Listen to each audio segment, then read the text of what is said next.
اچھی زندگی گزارنے کے لیے عورت میں چند خوبیاں ہونی چاہیے. پہلی خوبی دیندار ہونا، اور یہی بنیادی خوبی ہے.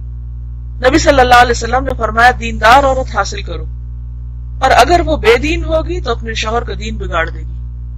یعنی وہ شوہر کی مددگار نہیں بنے گی بلکہ اس کو تنگ کرے گی اور اس کو دین سے دور کر دے گی، اس کے اچھے ارادوں میں، اچھی سوچوں میں خلل ڈالے گی، اس پر غلبہ حاصل کرنے کی کوشش کرے گی، یعنی اسے ڈومینیٹ کرے گی.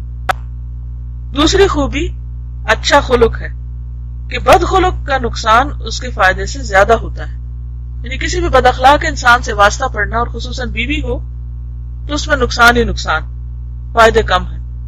تیسری خوبی حسن صورت ہے، کیونکہ اسی سے تو شیطان سے بچاؤ ہوتا ہے. اس لیے جس عورت سے نکاح کا ارادہ ہو اسے دیکھ لینے کا حکم دیا گیا ہے.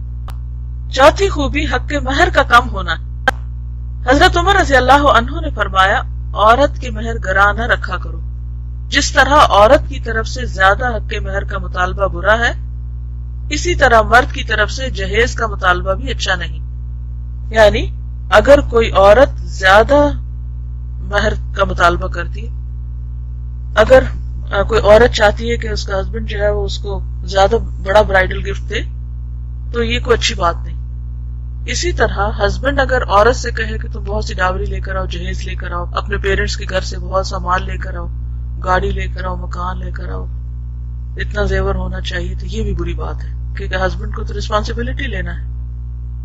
حضرت سفیان ثوری نے کہا جب آدمی نکاح کرنے لگے اور پوچھے عورت کا جہیز کیا کچھ ہے تو سمجھ لو کہ وہ چور ہے، یعنی کوئی اچھا انسان نہیں ہے جس کو تم اپنی بیٹی دے رہے ہو، کیونکہ اسے بیٹی سے دلچسپی نہیں بلکہ کس سے ہے؟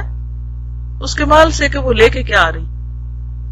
پانچویں خوبی کنواری ہونا ہے، کیونکہ شارع نے اس کی تلقین فرمائی ہے.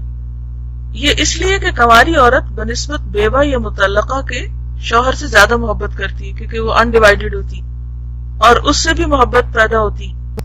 چھٹی خوبی یہ ہے کہ عورت ایسے خاندان سے تعلق رکھتی ہو جس کی خواتین بالعموم صاحب اولاد ہوں.